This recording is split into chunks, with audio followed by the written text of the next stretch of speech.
បន្ទាប់តែយើងកោសាច់កោអីហើយយើងដើម្បីធ្វើដំណើរដើម្បីទៅយកចង្ក្រងនេះគឺឧបករណ៍យកចង្ក្រងនេះអ្នកយកចង្ក្រងបន្ទាប់ដែលយើងមកយកចង្ក្រងយើងក៏ឃើញផ្លែក្រូចក្រូចធម្មជាតិផ្លែល្អៗហ្នឹងបាទក្រូចផ្ទះដាំការ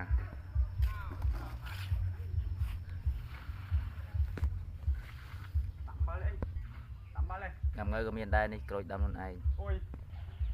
អានោះនេះអ្នកយកឆ្ក្រងមួយទៀតកម្លាំងយើងកំពុងធ្វើឧបករណ៍ចាក់ឆ្ក្រងអានឹងពីដើមគេយកនឹងគេដាក់ល្អីតែយើងឥឡូវវាសូវមានល្អីយើងដាក់កធុន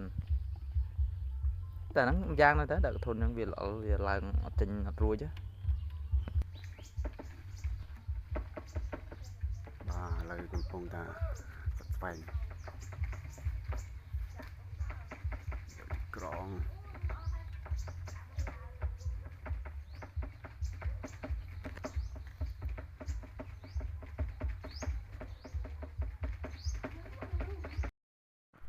ក្រងពុកម៉ែបងប្អូននេះយកអំបញ្ញនេះ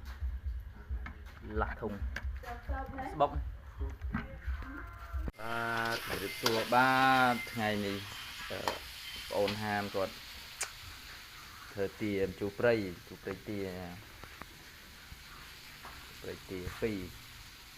ៅដាក់កៃបានជាព្រៃចូលឃើញណាស់បែបគ្រឿងផងបាទទៅឲ្យយើងកូរគ្រឿងដល់ឆ្ងាញ់ហើយឈ្ងុយហើយយើងដាក់សាច់ចូលសាច់ចូលហ្នឹង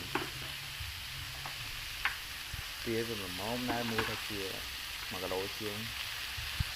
ទូប្រៃទៅចាទូប្រៃទៅចាបន្ទាប់តែយើងដាក់សាច់រួចរាល់ហើយយើងនឹងកូរវាដើម្បីឲ្យវាចូលគ្រឿងចូលឲ្យសព្វអាហ្នឹង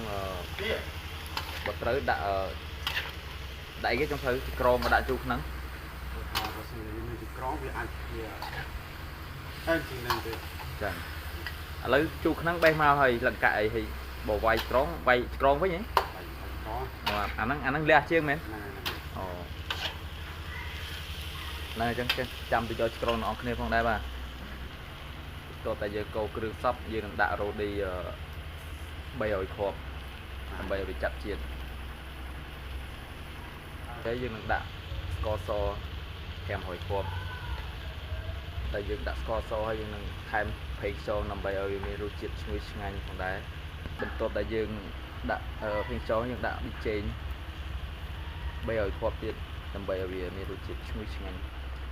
បន្ទាប់តែយើងដាក់ប៊ីចេងហើយយើងកូរវាថប់សាច់ដើម្បីឲ្យវាចូលជាតិចូលគ្រឿងចូលអីផងដែរ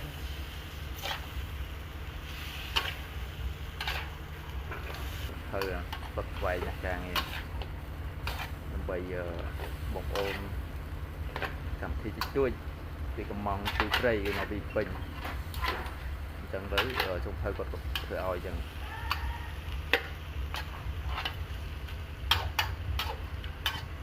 យើងកូរហើយយើងនឹងក្របវាដើម្បីឲ្យវាដាច់ទឹកប្រេងម្សៅសម្រាប់យើងថែមទឹកទៀតដើម្បីយកសាច់ឲ្យរៀងផុយបន្តិចគាត់ឲ្យវាដាច់ទឹកប្រៃដាក់ឆ្ក្រងធម្មជាតិសុទ្ធហ្មងឆ្ក្រង